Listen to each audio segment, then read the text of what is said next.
Hello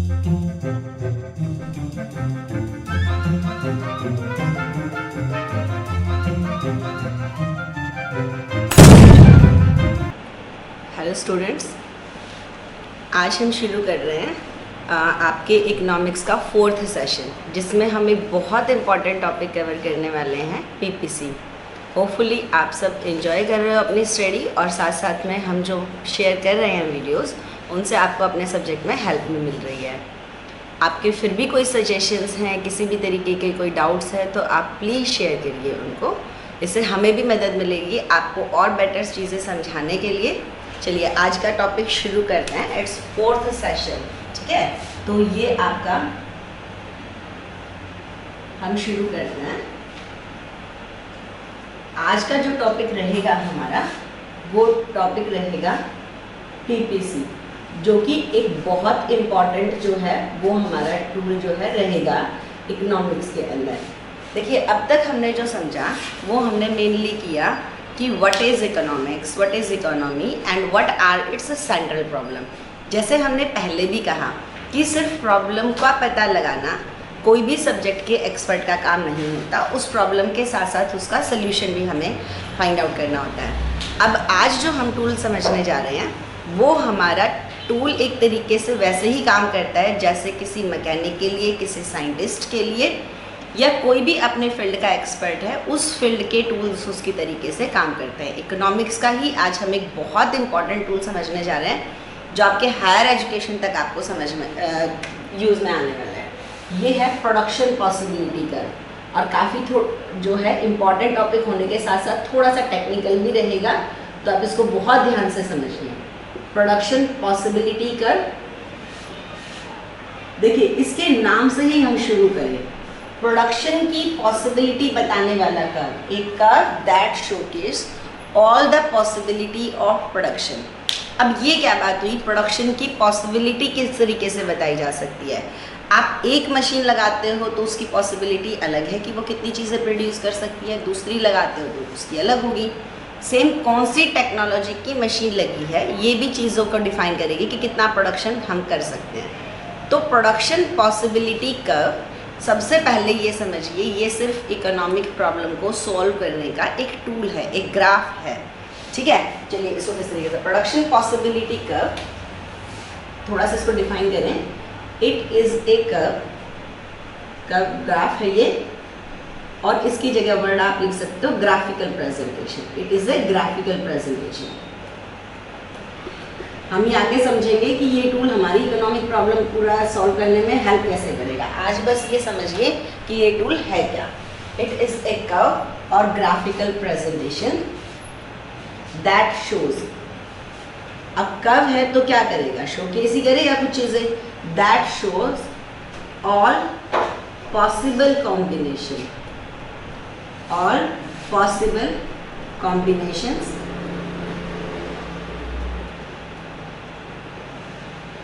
of two goods. Goods हमारी two ही रहेंगी और कॉम्बिनेशन हम सारे ले रहे हैं। गुड्स को टू रखने के पीछे है क्योंकि हम 11th के लेवल पर सिर्फ 2 डायमेंशन वाले ही ग्राफ पढ़ते हैं, OX और OY। 3 डायमेंशनल ग्राफ अभी हमारे सिलेबस में नहीं है, तो हम सिर्फ 2 गुड्स ही लेंगे। All possible combination of 2 goods that can be produced. देखिए यहाँ पर ये वर्ड बहुत इंपॉर्टेंट है, कैन बी। हम एक्चुअल में ही प्रोड्यूस कर लेंगे, हम ये नहीं कह रहे हैं, हम सिर्फ बता रहे हैं पॉसिबिलिटी ऑफ प्रोडक्शन, ठीक है। एक मशीन की प्रोडक्शन पॉसिबिलिटी जो है वो 50 यूनिट हो सकती है, ज़रूरी थोड़ी हम उसमें 50 यूनिट हर रोज़ बना ही रहे हैं। तो प्रोडक्शन पॉसिबिलिटी कर्व जो है वो हमारा कैन बी, वो मैक्सिमम बता रहा है हम इतना प्रोड्यूस कर सकते हैं, that can be produced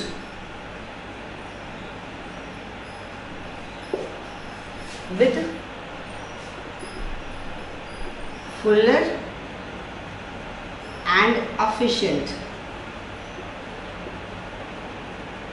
utilization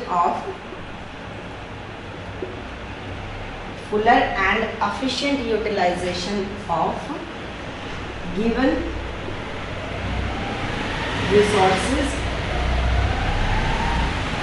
and technology। अब ये डेफिनेशन पूरी हुई है, अभी आपको समझ में देखिए किस तरीके से। यहाँ तक मेरे ख्याल से कोई दिक्कत नहीं है। हम पीपीसी की बात कर रहे हैं, प्रोडक्शन पॉसिबिलिटी और कुछ नहीं है, एक ग्राफ ही है, एक ग्राफिकल प्रेजेंटेशन है जो शोकेस करती है उन सारे पॉसिबल कॉम्बिनेशन को जो हम प्रोड्यूस कर सकते हैं अगर हमें अपने दिए गए रिसोर्सेज को और टेक्नोलॉजी को फुलर और एफिशिएंटली पूरी तरीके से यूज़ करें और जितना एफिशिएंटली हम उसको कर सकते हैं वो करें।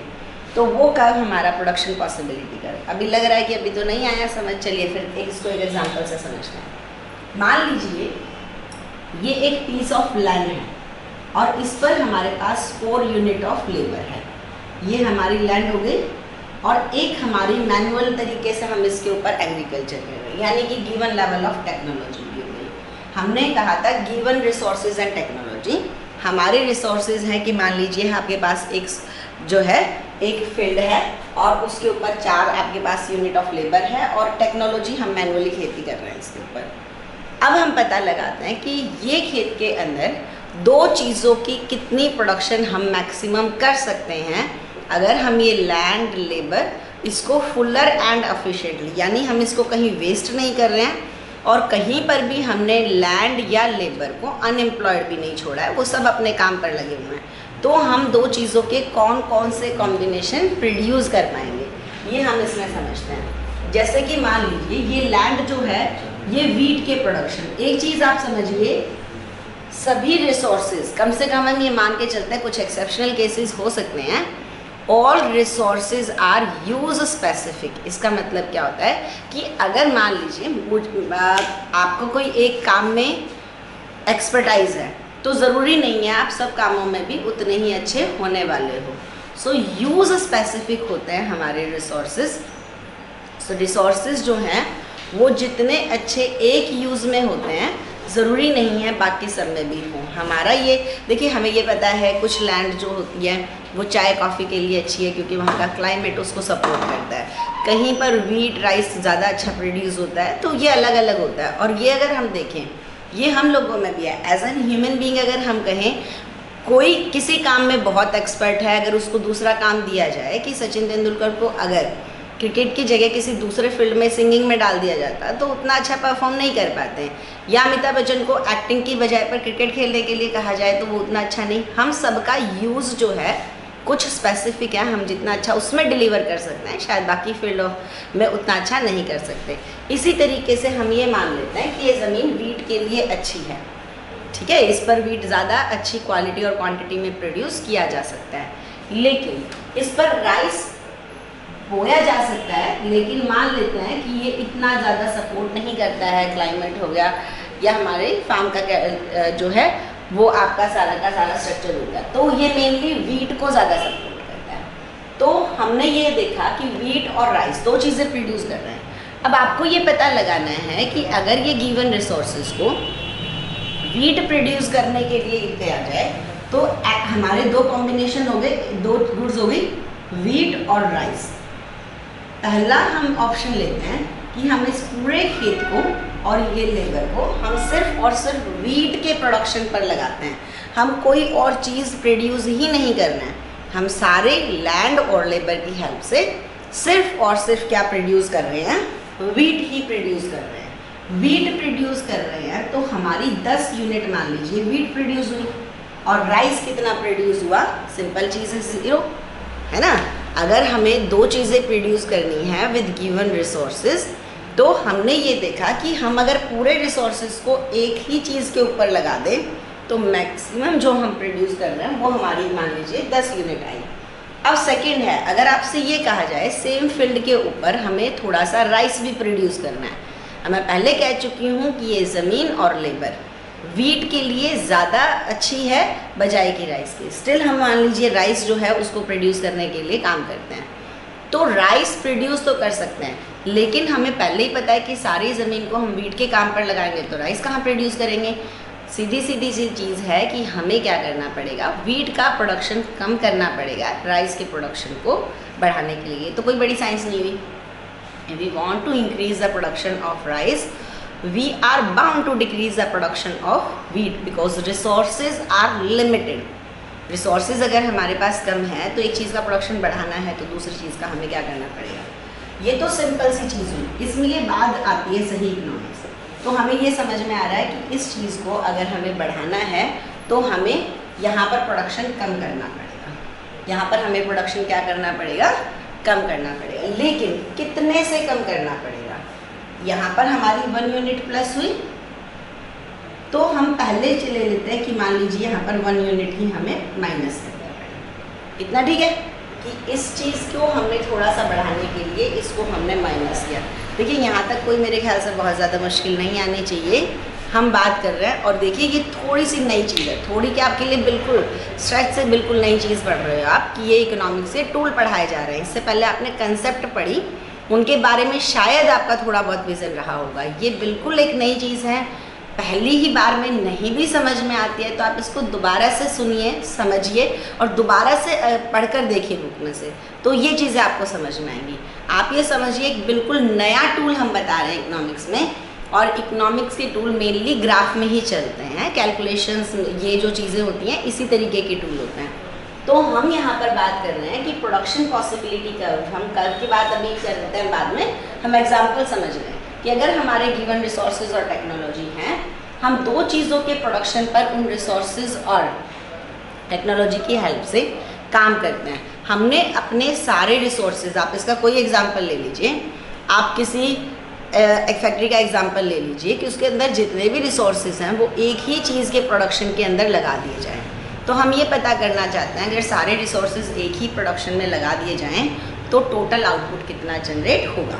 ठीक है, वो हमने पता कर लिया। उसके बाद अगर हम ऑप्शन 2 चूज़ करना चाहें, कुछ चीज़ें हम दूसरी भी प्रोड्यूस करना चाहें, तो हमें पहली चीज़ की प्रोडक्शन को कम करना पड़ेगा। कितना कम करना पड़ेगा, नेक्स्ट अब इस चीज़ के ऊपर बात करते हैं। अब हमने यहाँ पर 1 का किया, बाय चांस हुआ कि यहाँ पर भी 1 का ही मैंने कर दिया। अब नेक्स्ट देखना है लेवल, अब देखते हैं 3rd लेवल पर आ गए। अब हमसे कहा जा रहा है, देखिए रिसोर्सेज जो हैं वो वीट को प्रोड्यूस करने में अच्छे हैं, लेकिन वीट को प्रोड्यूस करना ही अच्छा है हमारे लिए, ये तो ज़रूरी नहीं है ना। इस चीज़ में समझिए अंदर कि हम किस काम को करने में अच्छे हैं और कौन सा काम हमारे लिए अच्छा है, ये दोनों डिफरेंट थिंग हैं। आप हो सकता है फ़ोन देखने में, गेम खेलने में या टीवी वीडियो देखने में कुछ ज़्यादा अच्छे हो सकते हो, लेकिन क्या ये काम भी आपके लिए अच्छा है ना। तो हमारा किसी चीज़ में एक्सपर्ट होना that is a different thing, और उन चीज़ों का हमारे लिए अच्छा होना वो एक अलग चीज़ हो गई। You may be expert in other things but there may be need of another things to get you on your best. तो हो सकता है दूसरी चीज़ें, हम वीट को प्रोड्यूस करने में अच्छे हैं, पर हो सकता है कि वीट पहले से ही बहुत है, उसकी इतनी ज़रूरत है नहीं। हम पढ़ने में उतने अच्छे नहीं हैं, लेकिन फिर भी पढ़ना हमारे लिए तो अच्छा है, तो इसलिए हम धीरे धीरे बाकी सब चीज़ों में टाइम उतना कम कर रहे हैं और दूसरी चीज़ में टाइम को बढ़ाते चले जाते हैं। यही पीपीसी में है। हम ऑप्शन 1 जिसमें हम एक्सपर्ट है, ऑप्शन 2 जिसमें हम एक्सपर्ट तो नहीं हैं पर हमें वो काम करना है, तो हम किस रेट पर अपने बेस्ट से सेकंड बेस्ट पर शिफ्ट होते हैं वो हम समझ रहे हैं। तो ये इसमें हम अच्छे हैं, लेकिन ये काम अगर हमें करना पड़े तो हमें इसको कितना सेक्रीफाइस करना पड़ेगा। तो यहाँ पर तो हमने इक्वली सेक्रीफाइस किया कि 1 यूनिट को इंक्रीज करने के लिए 1 यूनिट सेक्रीफाइस किया। 3rd लेवल पर we want to increase the production of rice, it is clear that we have to reduce the production of wheat, but in what amount, in what ratio we are going to decrease it, that is economics. ये हमें समझना पड़ेगा कि ये किससे। यहाँ पर हमने कहा कि राइस तो भाई बहुत ज़रूरी है हमारे लिए, आप व्हीट कम करो और राइस और ज़्यादा प्रोड्यूस करो। तो अब हम कितना हमें माइनस करना पड़ेगा। पहले 1 बढ़ाने के लिए हमने 1 माइनस इधर से किया, लेकिन ऐसा नहीं होगा कि हमेशा 1 बढ़ाने के लिए दूसरी चीज़ 1 ही माइनस करी जाएगी। आप जिस काम को करने में अच्छे नहीं हो, आप सोच के देखो, आपने 2 सब्जेक्ट्स लिए, एक सब्जेक्ट जो आपका फेवरेट भी है, आप उसको उसका अच्छा कर भी लेते हो, दूसरा सब्जेक्ट है जो लिया गया क्योंकि आपको बताया गया इसका स्कोप बहुत अच्छा है, उसको करने में आप इतने अच्छे नहीं हो, लेकिन क्योंकि उसका स्कोप अच्छा है वो आपके लिए अच्छा है, आपको वो भी करना पड़ेगा। अब जब उस सेकेंड बेस्ट पर आप अपना एफर्ट लगाते हो तो आपको पहले वाले का शायद थोड़ा टाइम कम करना पड़े, अब कितना कम करना पड़े, क्या ये होगा कि हम उसका अगर 2 क्वेश्चंस अपने फेवरेट सब्जेक्ट के ना करें, बिल्कुल उतनी ही टाइमिंग में हमारे दूसरे सब्जेक्ट्स के 2 क्वेश्चंस हो जाएंगे? बिल्कुल भी नहीं होगा, क्योंकि वो काम हमें कम आ रहा है और पहले वाला काम तो हमें अच्छे तरीके से आता है। तो उसका सेक्रीफाइस जो हमें अच्छे तरीके से आता है वो बढ़ते चले जाता है। यही थोड़ा सा टेक्निकल पॉइंट होगा कि पहले एक को बढ़ाने के लिए हमने एक सेक्रीफाइस किया। यहाँ पर आपको लग सकता है ये क्या बात है, चलिए यही समझना है कि ये क्या बात होगी। एक को बढ़ाने के लिए हमने एक सेक्रीफाइस किया, यहाँ पर एक को बढ़ाने के लिए हमें 2 सेक्रीफाइस करने पड़ रहे हैं। फिर हमें कहा जा रहा है कि नहीं ये काम ज़्यादा करो, जबकि हमें आ ही नहीं रहा है, फिर भी हमसे कहा जा रहा है ये काम और ज़्यादा करो और बढ़ाओ क्योंकि ये ज़्यादा ज़रूरी है। अब हमारा सेक्रीफाइस जो है वो और बढ़ता चला जाएगा। ये मैथ्स नहीं है कि हमेशा एक को बढ़ा रहे हैं और दूसरे को उसी रेट से घटा रहे हैं। मैथ्स नहीं है, यहीं पर इकोनॉमिक्स आती है जहाँ की मैथ की कैलकुलेशन काम नहीं आ रही। इतना काम आ रहा है कि एक चीज़ को बढ़ाने के लिए दूसरा कम करना पड़ रहा है, बस किस रेशियो से कम करना पड़ रहा है, वो चीज़ थोड़ी सी अलग हो जाती है। अब हमें 3 से सेक्रीफाइस करना पड़ा, अब हम सिर्फ 4 यूनिट। अब अगर हमें कहा जाए कि वीट की हमें ज़रूरत ही नहीं है, सिर्फ आप राइस प्रोड्यूस करो, इस बार आपका सेक्रीफाइस जो हो गया, सारी यूनिट आपको वीट की आप कुछ नहीं प्रोड्यूस कर पाओगे, यही करना पड़ेगा आपको सारा काम। तो पहली बार ये हुआ कि हमने tan 0 देखा, फर्स्ट कॉम्बिनेशन में देखा कि हम तो सारा दिन मान लीजिए फ़ोन ही चला रहे हैं। सेकेंड, या हम कोई और अपना ज़रूर जो भी हमारा काम में इंटरेस्ट है हम सिर्फ वो कर रहे हैं पहले लेवल पर। सेकेंड, हमसे वो काम करने के लिए कहा गया जो शायद हमारे लिए अच्छा था पर हम उसमें एक्सपर्ट नहीं थे, थोड़े से एफर्ट लगे, चलो हमने थोड़ा सा वो भी कर दिया। सेकेंड लेवल पर फिर ये कहा जा रहा है कि थोड़े से और ज़्यादा उस काम को करिए जिसमें आप एक्सपर्ट नहीं हैं। अब की बार एफर्ट पहले से ज़्यादा लगेंगे क्योंकि अब आपको थोड़ा सा करना है। देखिए, जो सब्जेक्ट आपका फेवरेट भी नहीं है, अगर उसमें कहें कि सिर्फ 5 मार्क्स स्कोर कर दीजिए, 100 में से 5 लेना कोई मुश्किल नहीं है, आप बहुत ईजीएस्ट टॉपिक पढ़ो, हो जाएगा। आपका सेक्रीफाइस बहुत लिमिटेड सा रहेगा। फिर कहा नहीं 5 नहीं, कम से कम 10 लो। अब 10 के लिए थोड़ा सा और इंटेंस टॉपिक हमें पकड़ना पड़ेगा, तो एफर्ट्स और बढ़े। 15 पर जाने के लिए और ज़्यादा एफर्ट्स लगे और पहले 5 से 10 से 15 का जो गैप है उन 5 के लिए आपको और ज़्यादा थोड़ा मुश्किल टॉपिक पढ़ना पड़ा। आप सोचो जब आप 95 पर पहुंच जाते हो सब्जेक्ट के, अब आपको 100 पर जाने के लिए अपने सारे एफर्ट लगाने पड़ेंगे। जो 95 से 100 का जो आपका गैप है ना, उसके अंदर जितने एफर्ट आपको लगाने पड़ेंगे वो 0 to 5 के 5 मार्क्स के लिए नहीं लगाने पड़े थे। तो हर एक 5 कहने के लिए तो 0 to 5 भी 5 था, 95 to 100 भी 5 ही मार्क्स की तो बात थी, लेकिन जितने एफर्ट 0 से 5 पर लाने के लिए लगे थे उससे कहीं गुना में 95 को 100 पर लेकर जाने के लिए लगने वाले हैं। यही चीज़ थोड़ी सी आपको समझ में आई हो तो यहाँ पर हो रही है कि हम उस काम पर शिफ्ट तो हो रहे हैं, एक एक करके सीढ़ी हम आगे चढ़ रहे हैं, लेकिन यहाँ पर जो हमारा सेक्रीफाइस देखेंगे वो बहुत ज़्यादा बढ़ता चला जाएगा और इसी का आगे नाम आता है हमारा मार्जिनल रेट ऑफ सब्स्टिट्यूशन। वो हम कल करेंगे। आज के क्लास में हम सिर्फ इतना करने वाले हैं कि टीपीसी के हमने बताया कि गिवन रिसोर्सेज और टेक्नोलॉजी को अगर हम फुल्ली इस लैंड, लेबर और टेक्नोलॉजी को फुल्ली एंड एफिशिएंटली बिना किसी वेस्टेज के और पूरी तरीके से यूज़ करें तो हम ये कॉम्बिनेशन जो है प्रोड्यूस कर सकते हैं। हम कर सकते हैं 10 यूनिट्स ऑफ व्हीट और 1 यूनिट ऑफ राइस जो है 0 यूनिट ऑफ राइस कर सकते हैं, या हम ये ऑप्शन जो हमने कहा था हमें वो सारे combination, all possible combination that can be produced, एक कॉम्बिनेशन की बात नहीं करनी थी, सारे पॉसिबल कॉम्बिनेशंस की बात करनी थी। एक पॉसिबल कॉम्बिनेशन ये हो गया, 2 ये हो गया, तीसरा ये हो गया, 4th हमने ये बताया, 5th हमारा ये हो गया। हमने सारे पॉसिबल कॉम्बिनेशन बताए जो हम 2 रिसोर्सेज को फुल्ली और एफिशिएंटली जो है काम पर लगा के प्रोड्यूस कर सकते थे। अब अगर हम इसको ग्राफिकली शो करें, अभी ये पीपीसी जो है हमने इसकी टेबल ली, मैं डेफिनेशन इरेज कर रही हूँ जैसा कहा, ठीक है, that shows all possible combination. अब हम इस चीज़ को डेफिनेशन को दिखा रहे हैं एक्चुअल में पीपीसी आपका दिखता कैसे, हमने उसको डिफाइन तो कर लिया, अब हमने उसको टेबल की फॉर्म में दिखाया। इसी ग्राफ को अगर मैं शोकेस करूँ, देखिए ये हमारा हो गया OX Y। जिस काम को करने में हम एक्सपर्ट रहेंगे, उस काम को करने में हम, जिस भी काम को करने में हम एक्सपर्ट हैं, उसको हम कहाँ पर दिखाने वाले हैं, उसको हम दिखाने हैं OY पर, जो भी काम को हम करने में अच्छे हैं। ठीक है, तो हमने यहाँ पर वीट दिखाया, और ये जो चीज़ है यहाँ पर OX, उसको हमने वहाँ पर हमने शो के ना राइस। और इसका ग्राफ में हमें 10 तक लेकर जाना है, तो मैं 2 2 के 4 6 8 10, ठीक है।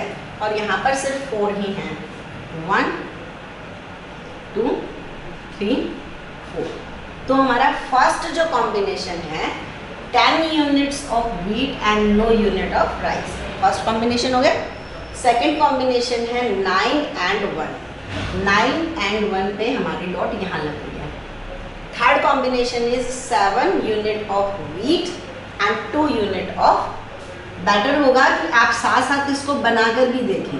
ग्राफ जब कोई और बना रहा होता है ना, तो हमें लगता है तो बहुत ईजी सी चीज़ है, लेकिन जब हम खुद ड्रॉ करते हैं, तो मैंने जितने भी पेपर्स चेक किए हैं, हमेशा टेस्ट चेक किए हैं, उसमें बच्चे क्या कर रहे होते हैं कि इसको बिल्कुल इक्वली यहाँ से एक प्लस करते जाएंगे, यहाँ से एक एक माइनस करते चले जाएंगे।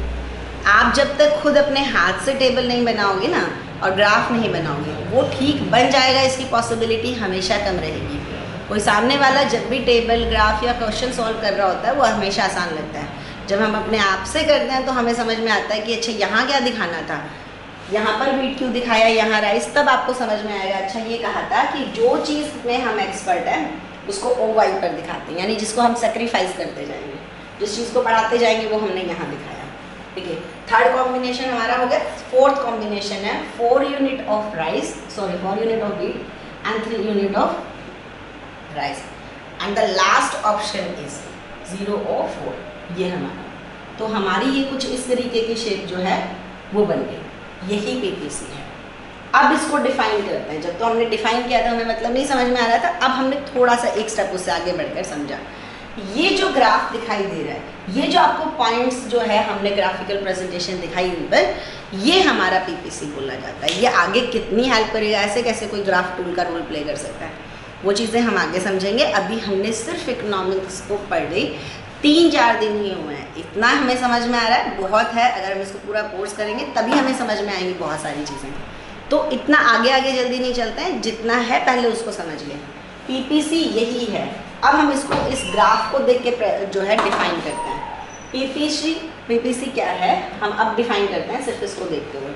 PPC is a graphical presentation, दिख रही है graphical presentation, it is a graphical presentation that shows all those combination. अब हमने कोई 1-2 कॉम्बिनेशन नहीं दिया, हमारे यहाँ पर हमने जो टेबल छोटी सी ली थी 10 यूनिट से शुरू की थी, ऑल दोज पॉसिबल कॉम्बिनेशन। तो 1 2 3 4 5 हमारे जितने पॉसिबल कॉम्बिनेशन थे, पहले एक चीज़ को 0 लिया, फिर दूसरे तक को 0 तक लेकर आने तक हमने सारे कॉम्बिनेशन दिखाए। तो it is a graph that show all possible combination of 2 goods.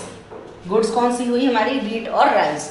All possible combination of 2 goods that can be produced, that can B. अब ये सही है, हमने ये नहीं बताया कि हम इस चीज़ को, प्रोडक्शन को प्रोड्यूस जो करेंगे पूरा का पूरा, यहाँ पर हम ये एक्चुअल में करेंगे। हमने अपना कैन भी क्लियर किया है कि इतना हम कर सकते हैं, उतना हम कर ही देंगे। देखिए आप कितने आर्ट पढ़ सकते हो, सीधी बात है, 8-9 घंटे पढ़ सकते हो आप, अपने लास्ट एग्जाम टाइम पे पढ़ोगी, लेकिन कितना पढ़ते हो, हमारा कैन बी और एक्चुअल अलग हो सकता है। कैन बी पोटेंशियल, ठीक है, what we can achieve and what we are doing that is a different thing. तो हम यहाँ पर अपना पोटेंशियल बता रहे हैं, कैन बी क्लियर कर रहे हैं। तो these are all combination that can be produced with fuller and efficient utilisation. अगर हम रिसोर्सेज को फुल्ली और एफिशिएंटली यूटिलाइज करें तो ये सारे कॉम्बिनेशन हम अचीव कर सकते हैं। So again definition by seeing curve only, all those, it is a graph that show all those possible combination of 2 goods that can be produced, that are not produced, that can be produced with fuller and efficient utilization of given resources and technology. आज के लिए बस last एक और करना है। PPC में हमने कुछ चीज़ों को एज्यूम किया है, एजम्पशंस पर चल रही है हमारी ये चीज, जो पूरी की पूरी हमने कंसेप्ट करी। एजम्पशंस क्या क्या हैं? एजम्पशंस में हमने लिया है कि सबसे पहले हमारे गिवन रिसोर्सेज जो हैं वो गिवन हैं, गिवन रिसोर्सेज या रिसोर्सेज हमारे लिमिटेड हैं। गिवन लेवल ऑफ टेक्नोलॉजी, हमने टेक्नोलॉजी का भी गिवन लेवल लिया, उसको बदल नहीं रहे हैं। हो सकता है अगर हम टेक्नोलॉजी बदलते तो सेम रिसोर्सेज से हम ज़्यादा प्रोडक्शन कर पाते। हमने सिर्फ लिया कि ओनली 2 गुड्स जो हैं वो हम प्रोड्यूस करेंगे, ठीक है। और हमने इसके साथ में किया कि हमारे रिसोर्सेज जो हैं वो यूज स्पेसिफिक हैं। ये बहुत इंपॉर्टेंट कंसेप्ट है, रिसोर्सेज आर यूज स्पेसिफिक। हम सभी कामों को करने में उतने अच्छे नहीं हैं, रिसोर्सेज यूज स्पेसिफिक हैं। हम अगर दोनों ही कामों को करने में इक्वली एक जितने अच्छे रहे होते तो फिर हमें ऐसे हमारा सेक्रीफाइस बढ़ते नहीं गया होता। हमारा सेक्रीफाइस इसलिए बढ़ा क्योंकि हमें इस काम को करने में ज़्यादा एक्सपर्टाइज थी, दूसरे काम को करने में, इसलिए हमें ज़्यादा सेक्रीफाइस करना पड़ा क्योंकि रिसोर्सेज यूज स्पेसिफिक है। अगर रिसोर्सेज यूज स्पेसिफिक ना रहे होते उस केस में शायद हमें इस चीज़ की ज़रूरत नहीं पड़ती। और दूसरा पीपीसी हमने बनाया कि resources are fully and efficiently utilised, fully and efficiently utilised. तो ये आज का हमारा टॉपिक हमारा हो गया है। एक बार जल्दी से रिवाइज करते हैं कि what is PPC. PPC is a graph, ठीक है, और that shows all those possible combination, all possible combination of 2 goods. यहाँ पर बच्चे गलती कर रहे होते हैं, कॉम्बिनेशन 2 लिख देते हैं, गुड्स ऑल लिख देते हैं, सारी कंसेप्ट खराब हो जाएगी। ऑल कॉम्बिनेशन, हमने कॉम्बिनेशन सारे बनाए कि राइस और व्हीट के जितने पॉसिबल कॉम्बिनेशन थे। All possible combination of 2 goods that can B, actual में प्रोडक्शन नहीं बता रहे हैं हम, that can be produced with given resources and technology when they are fully and efficiently utilized, या with fuller and efficient utilization of given resources and technology। देखिए production की possibility हमेशा डिपेंड करती है रिसोर्सेज के ऊपर। आपके पास एक छोटा सा खेत है तो उसकी प्रोडक्शन की पॉसिबिलिटी अलग आएंगी। अगर हम आपके फील्ड का साइज बढ़ा लेते हैं तो प्रोडक्शन की पॉसिबिलिटी अलग हो जाएंगी, तो प्रोडक्शन की पॉसिबिलिटी अलग होंगी। एक छोटी सी फैक्ट्री है और एक बड़ी सी इंडस्ट्री है, क्या उन दोनों की प्रोडक्शन पॉसिबिलिटी एक होंगी? नहीं। रिसोर्सेज के बदलने और टेक्नोलॉजी के बदलने से प्रोडक्शन की पॉसिबिलिटी बदलेंगी फॉर श्योर। तो हम यहाँ पर इसीलिए गिवन रिसोर्सेज कि जो हमें बता दिए जाए रिसोर्सेज और टेक्नोलॉजी, उसके बेस पर हम बता रहे हैं कि कौन कौन से कॉम्बिनेशन हम प्रोड्यूस कर सकते हैं when resources are fully and efficiently. ये चीज़ बहुत समझने की है, रिसोर्सेज आर यूज स्पेसिफिक, ठीक है। तो आज का हमारा कंसेप्ट पूरा हो गया है। कल हम इसी कंसेप्ट को थोड़ा सा और डिटेल में पढ़ेंगे। आप इसको पढ़कर देखिए, जो भी आपकी प्रॉब्लम है आप ज़रूर शेयर करिए, होपफुली आपको समझ में आया होगा। Thank you.